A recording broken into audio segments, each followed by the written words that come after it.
Ayan po mga farmers po yung ating kalamansi. Ayan, lumaki na po, sinlaki na po siya mga farmers po ng ating gaholen. Ayan, magandang hapon po sa ating po mga katribya. Hindi po tayo nakarating po doon sa ating ka-farmers yan po sa San Ildefonso, pero pinatuloy naman po natin mga farmers po doon sa ating pong kasama. Ayan, nagkaroon po tayo ng biglang lakad doon po sa San Vicente. Ngayon ay dito po tayo mga ka-farmers po sa ating farm. Eto, lumaki na po yung ating mga bunga. Silaki na po ng holen. Yan. Ito yung ating bunga ng ating.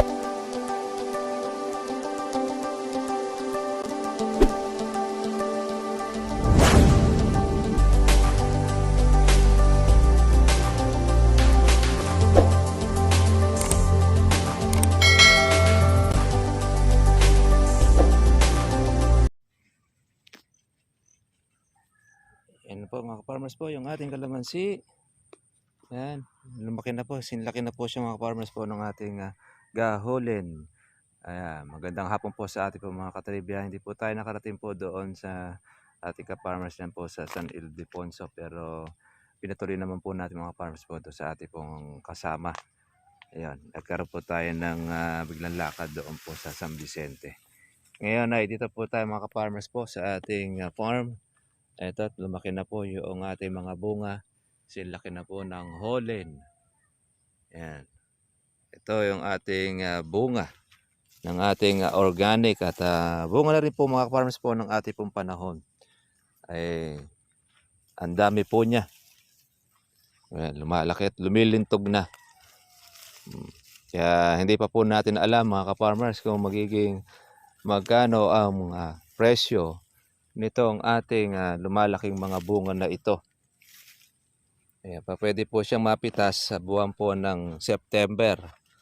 Pero kung magiging mababa po ang presyo ng kalamansi sa buwan ng September, pwede naman natin siyang iantala ng October.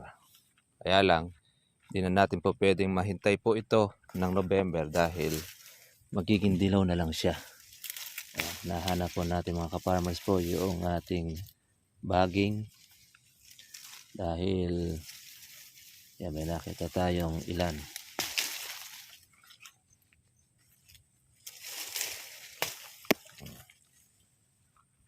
Yan ang kalamansi. Yan, lumalaki na. Kaya lumalaylay na rin mga ka-farmers yung bunga. Siyempre, yung atin naman pong hawanin, ang ating damuhin ay lumalaki na rin. Tagal na rin kasi tayo hindi po nakakapag-spray nitong ating kalamansi. Kaya tanggal-tanggal tayo ng ating bagging. Yan po ang kalaban natin pagka buwan po ng tagulan. Panahon ng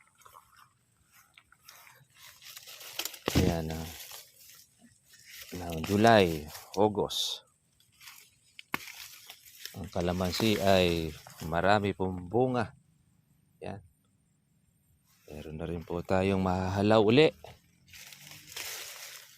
Ang gandahan naman po niya mga ka-farmers ay maganda pa rin po ang presyo ng ating kalamansi.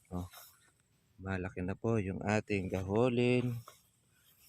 Yan. Ating damo. Ay kailangan na po natin siyang sprayin. Siyempre, meron rin tayo yung tinatawag na pungus. Pag natutuyo po yung sanga.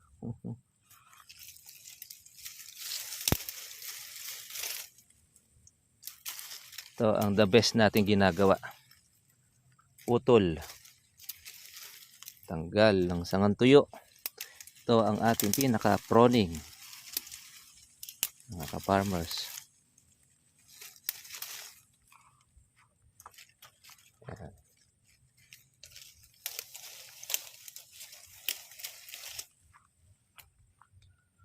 Ang ating kalamansi. Shout out natin. ating mga katribya. Presyo po natin mga ka-farmers para po sa ating po mga katribya. Iba-iba po ang presyo. Meron pong 1.5, meron pong 1.4, meron naman pong 1.6. Depende po yan doon sa inyo pong buyer na kumukuha. Yan yung kalakaran ng ating bunga. Basta't meron po tayong mapipitas, sige. Kaya nito ay papalaki pa lang po yung ating marami, yung saksa.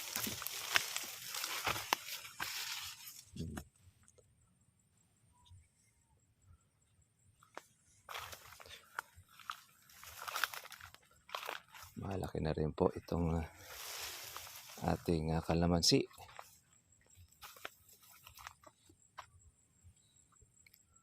Yan na.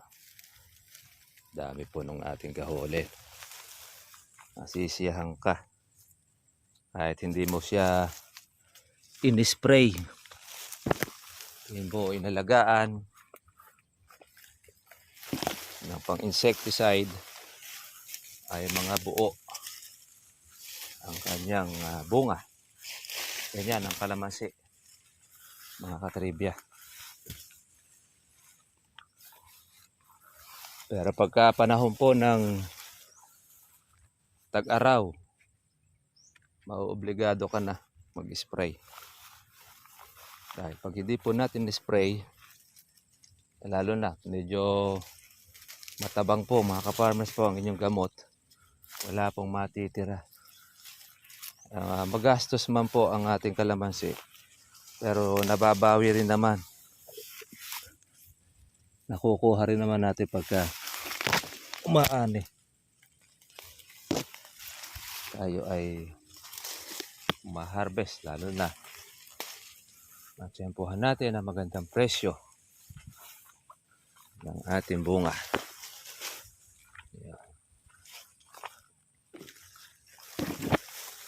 Kaya tsaga-tsaga lang.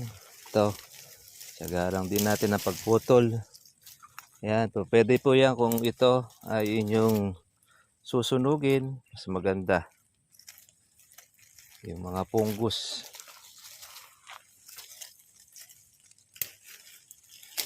Kasi kumakalat yan. Ngayon, iba, nag-i-spray ng pang anti-pungus. Kaya lang mga ka-farmers, yun na nga po kadalasan nating nasabi, hindi naman po nagiging effective yung anti-fungus. Pero kung meron po kayong mga ka-farmers po ng mga budget, hindi naman namin kayo pinipigilan na magpa-spray ng anti-fungus. Ayan o, lumalaki na po yung ating kahuli, no? Meron na rin tayo mga reject na. Kailangan na tayo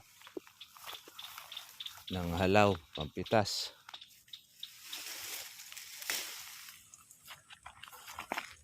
Ito.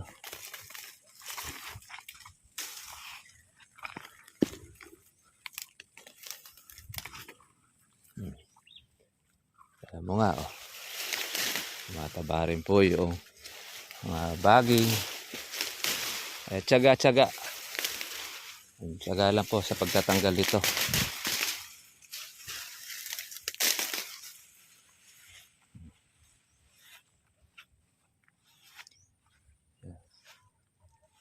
Yung ating pong pitasin. Meron tayo mahahalaw. Mga katribya. Hindi naman po siya ganong karamihan. Pero sa ganda po ng presyo, kapag halo tayo ng 1.5 kaysang red bag ka, napakainam, mabuti. Kaya nga mukhang ibig-ibig na umulan kahapon kasi mga ka-farmers, paggabi umulan dito.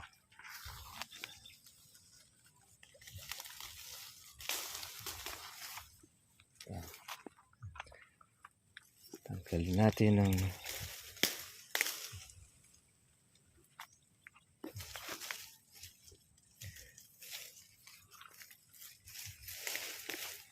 ating baging. Yan. Tawag sa amin dito ay kamuti-kamutihan. Dito sa baging na ito.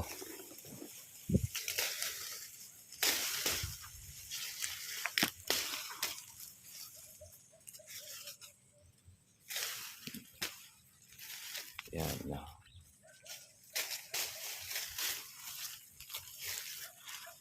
Ayan, no?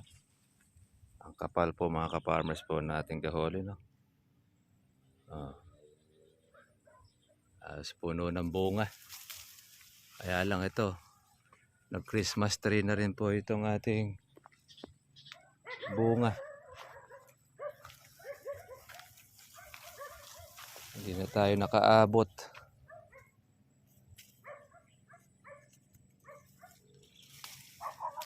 Yan, napakarami, oh. Wala po siyang sira.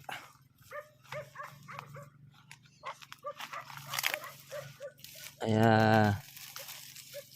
tayo naman ay pipitas. Tapos nating mapagbigyan ng ating subscriber. Atin naman po ang ating asikasuhin na maalagaan. Yan, talaga po pag nagkakasabay-sabay po mga ka-farmers po yung trabaho. Pagka nalingat ka, yung ating kalamansi naman ng hindi maaasikaso. Kaya kinukuha lang natin po yung ating oras sa ating mga subscriber. At least po, doon po sa San Ildefonso, solved na. Siya po ay mahigit 100 red bag na napitas doon sa kanyang kalamansi. Kagandahan naman po noon ay maganda rin po ang naging presyo. 1.5 ang kanyang naging papitas doon sa kanyang kalamansi. Halos dalawang araw po tayo na dumayo po doon sa ating katribya.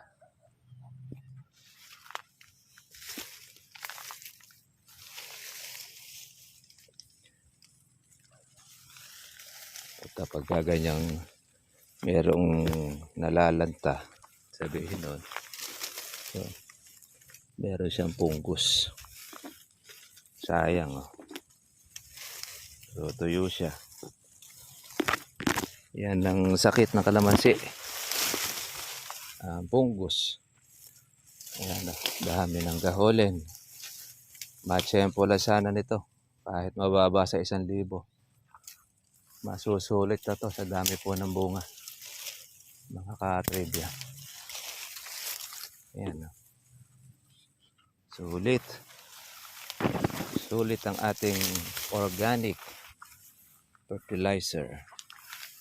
Yan, bunga po ng ating organic yan. Di pa po tayo nakakapaglagay pa. Hindi na natin pa nasusundan.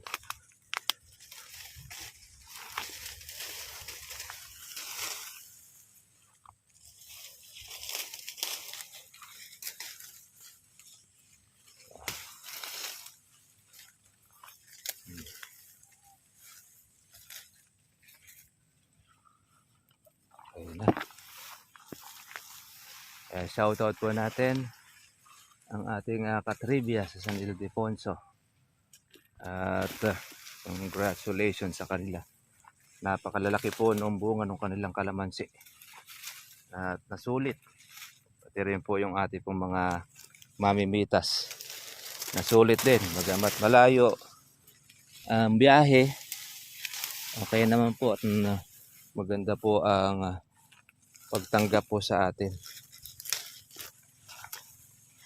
Sa ating mga kasama pong mga mamimitas.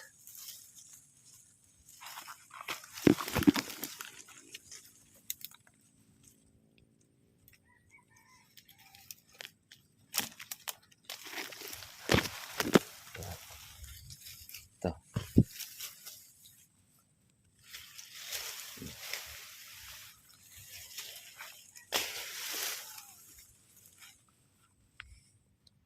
Dami.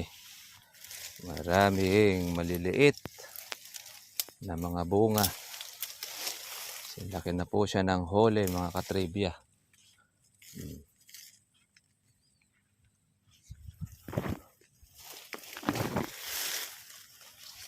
Meron tayong ito yung isang baging na parang alokbate.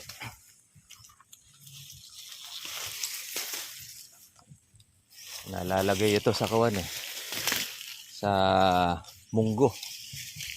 Alokbate.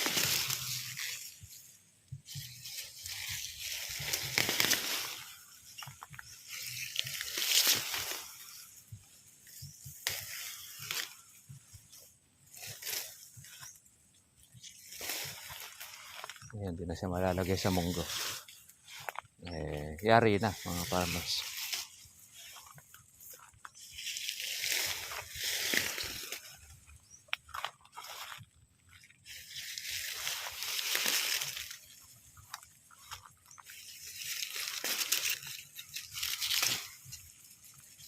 Yung ating pong subscribe sa Bulacan, ang dami nila ng pang October. Kanilang pansunod.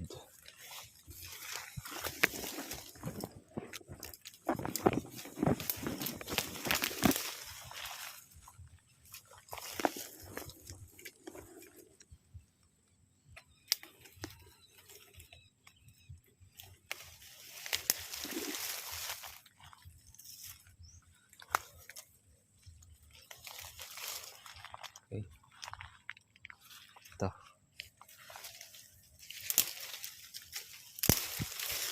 Ito lang ay kukunti lang po itong ating punggos. Kaya inaagad na lang po natin ng alis. No?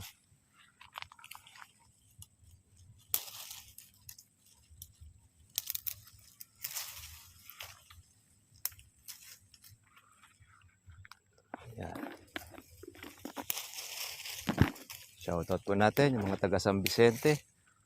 Tapos yung taga Mapalad. Shoutout natin. Yan.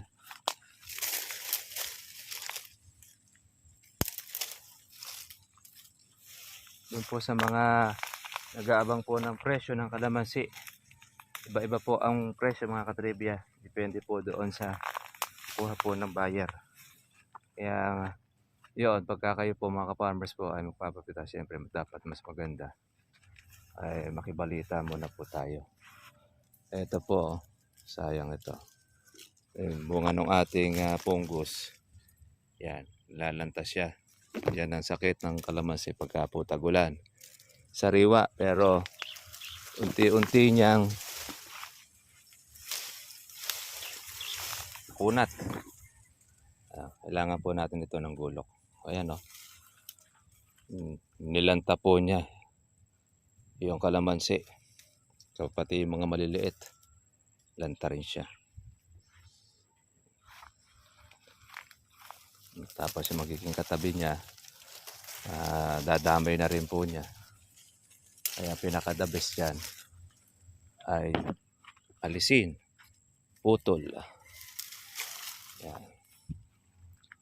Dami oh. Ito naman po uli ngayon ang ating pong tututukan sa ating pong mga darating na pagkakataon. Habang pinalalaki po natin ang ating pong bunga. Paano mga katribya? God bless po sa inyong lahat. Kita-kita lang po tayo po bukas para po sunod po natin vlog. Update lang po tayo sa ating pong presyo. Ngayon ay nasa 1.5 po ang presyo ng kalamansi. At yung iba po mga ka-farmers, pagka po gumadaganda ang presyo, kung lalo kung meron kayong mga pitasin, pwede na po nating pitasin. Kasi napakalikot po noong halaga ng kalamansi po ngayon. Paiba-iba.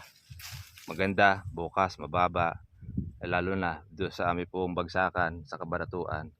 Pag marami po ang dating, mababa ang presyo. Nagwa 1.2, nagwa 1.1. Pero pagka walang dumarating, nagwa 1.5, nagwa 1.6. Depende doon po sa angat po ng kalamansi. Sige po mga farmers, kita-kita po tayo bukas. God bless inyo lahat mga katribya. Bye-bye.